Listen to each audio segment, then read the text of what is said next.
Hi friends, అందరూ ఎలా ఉన్నారు? బాగున్నారా? మహాశివరాత్రి శుభాకాంక్షలు అందరికీ.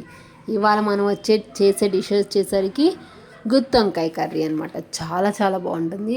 నేను మామూలుగా అయితే నాన్ వెజ్ లవర్ని, కాకపోతే నాకు వెజ్లో ఏ కర్రీ అంటే ఇష్టం అంటే ఫస్ట్ ఆఫ్ ఆల్ నేను గుత్తి వంకాయ అని చెప్తాను. అసలు ఎంత బాగుంటుందంటే అసలు తీసేసుకొని దాంట్లో మినప్పప్పు, పచ్చెనపప్పు, శనగిత్తనాలు ఇవన్నీ వేసుకొని వేయించుకోవాలి. తర్వాత దాంట్లో జీలకర్ర, చెక్క, లవంగాలు, యాలకులు, నువ్వులు అన్నీ వేసుకుని వేయించుకోవాలి. తర్వాత వేయించుకున్న తర్వాత పేస్ట్ రెడీ చేసి పెట్టుకోవాలి. ఆ పేస్ట్లో మళ్ళీ ఆనియన్స్, అల్లం వెల్లుల్లి పేస్ట్ వేసుకొని మిక్సీ వేసుకొని పేస్ట్ రెడీగా పెట్టుకున్న తర్వాత ఆయిల్ వేసుకొని దాంట్లో తాలింపు గింజలు వేసుకొని అలా వంకాయల్లో స్టఫ్ చేసుకున్న మసాలా పెట్టుకొని అలా పొయ్యి మీద పెట్టుకొని బాగా ఆ మిగిలిన పేస్ట్ అంతా అలా వేసేసుకొని మూత పెట్టేయాలి.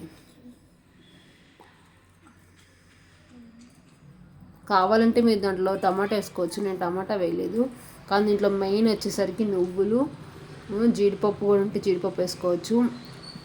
ఫస్ట్లో శనక్కాయ వేయించుకున్నప్పుడు చాలా బాగుంటుంది.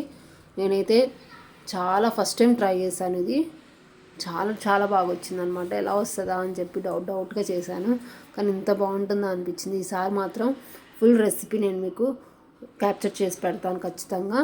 అలా అంతా మసాలా వేసుకున్న తర్వాత కలిపేసి అలా బాగా కలిపి 2 నిమిషాలు దాన్ని మగ్గనియాలి. ముక్కలకి అన్నీ పట్టిన తర్వాత మూత పెట్టేసుకోవాలి. మూత పెట్టడం వల్ల ముక్క కొంచెం పైన లోపల మొత్తం మెత్తగా మగ్గుతుంది అనమాట.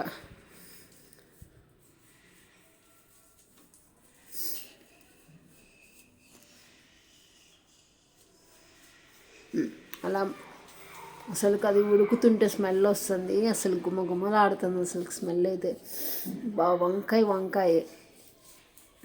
వంకాయకి వచ్చే టేస్ట్ వెజ్లో నాకు తెలిసి ఏ కర్రీకి రాదు. ఒక్కసారి ఎవరైనా తినకపోతే ఇలా ఒకసారి ట్రై చేసి చూడండి, చాలా బాగుంటుంది.